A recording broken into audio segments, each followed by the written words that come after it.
ഗസയിൽ ഇനി ഇപ്പോൾ നടന്നുകൊണ്ടിരിക്കുന്ന ആക്രമണങ്ങൾ കടുപ്പിക്കുകയാണ് ഇസ്രായേൽ ചെയ്യുന്നത്. ഇറാനിലെ ഒരു തോൽവിക്ക് സമാനമായ പിന്മാറ്റം അതിന് ഗസയിൽ പകരം വീട്ടുകയാണ് ഇപ്പോൾ ഇസ്രായേൽ ചെയ്തുകൊണ്ടിരിക്കുന്നത്. ഭക്ഷണത്തിന് വരി നിൽക്കുന്ന നിരവധി ആളുകളെ അവിടെ കൊല ചെയ്യുന്നു.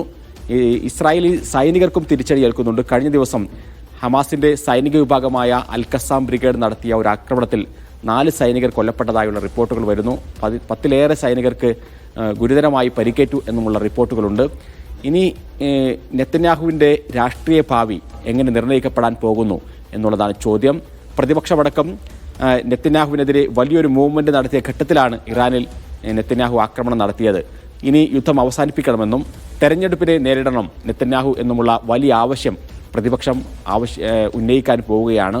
കഴിഞ്ഞ ദിവസങ്ങളിലെല്ലാം തന്നെ അതിൻ്റെ സൂചനകളുണ്ടായിരുന്നു.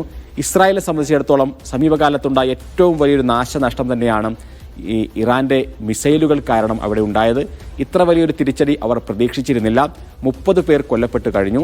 അതേപോലെ തന്നെ നിരവധി ആളുകൾ പരിക്കേറ്റ ആശുപത്രിയിലാണ്. നിരവധി കെട്ടിടങ്ങളും തകർന്നു. ആ കെട്ടിടങ്ങളിൽ അവരുടെ ഏറ്റവും പ്രധാനപ്പെട്ട സയൻസ് ഇൻസ്റ്റിറ്റ്യൂട്ടുകൾ, അതേപോലെ തന്നെ അവരുടെ പ്രതിരോധ ഓഫീസുകൾ അടക്കമുള്ള കാര്യങ്ങളുണ്ട്. ഹൈഫയിലെ തുറമുഖ നഗരത്തിലെ സുപ്രധാനമായ വ്യാവസായിക സ്ഥാപനങ്ങളുണ്ട്. ഇങ്ങനെയൊക്കെയുള്ള വലിയ നാശനഷ്ടങ്ങൾ ഈ യുദ്ധത്തിൽ ഇസ്രായേലിനുണ്ടായി. എന്ന് മാത്രമല്ല, അവരുടെ ലക്ഷ്യമായി അവർ പറഞ്ഞിരുന്ന കാര്യങ്ങൾ ഇറാന്റെ ആണവശേഷി തകർക്കുക എന്നുള്ളതായിരുന്നു. പക്ഷേ അത് സാധിച്ചിട്ടില്ല. വേണമെങ്കിൽ അവർക്ക് ഒരു മാസത്തിനുള്ളിൽ ആണവായുധം നിർമ്മിക്കാവുന്ന ശേഷി ഇപ്പോഴുമുണ്ട് എന്നാണ് അന്താരാഷ്ട്ര നിരീക്ഷകരെല്ലാം തന്നെ കരുതുന്നത്.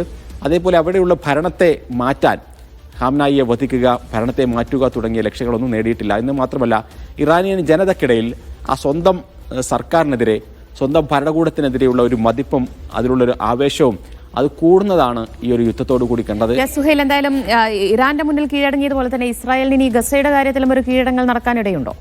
ഗസയുടെ വിഷയത്തിൽ കീഴടങ്ങുക എന്നതിനേക്കാൾ കൂടുതൽ അവിടെ ലക്ഷ്യം നേടാതെ പിന്മാറേണ്ടി വരുന്ന ഒരു സാഹചര്യം സ്വാഭാവികമായും വേണ്ടി വരും എന്നുള്ളതാണ് നമുക്ക് തോന്നുന്നത്. കാരണം ഈ കഴിഞ്ഞ കുറേ കാലമായി, 3 വർഷത്തോളമായി ഈ യുദ്ധം ചെയ്തിട്ട് കാര്യമായി അവിടെയും ചെറിയ സംഘം എന്നവർ വിലയിരുത്തുന്ന ഹമാസിന് മുമ്പിൽ പോലും അവർക്ക് ഇപ്പോഴും പിടിച്ചു നിൽക്കാൻ സാധിച്ചിട്ടില്ല. അതായത് ലക്ഷ്യങ്ങൾ നേടാൻ സാധിച്ചിട്ടില്ല. ഹമാസിനെ പൂർണ്ണമായും ഇല്ലാതെയാക്കുക, അതേപോലെ തന്നെ അവശേഷിക്കുന്ന ബന്ദികളെ തിരിച്ചു കൊണ്ടുവരിക, ജീവനോടെ എത്തിക്കുക, അതേപോലെ തന്നെ ഗസയിൽ നിന്ന് ഒരാക്രമണം ഇസ്രായേലിലേക്ക് ഉണ്ടാവില്ല എന്ന് ഉറപ്പാക്കുക. ഈ 3 ലക്ഷ്യങ്ങളാണ് നെതന്യാഹു ഗസ യുദ്ധത്തിൽ പറഞ്ഞിട്ടുള്ളത്.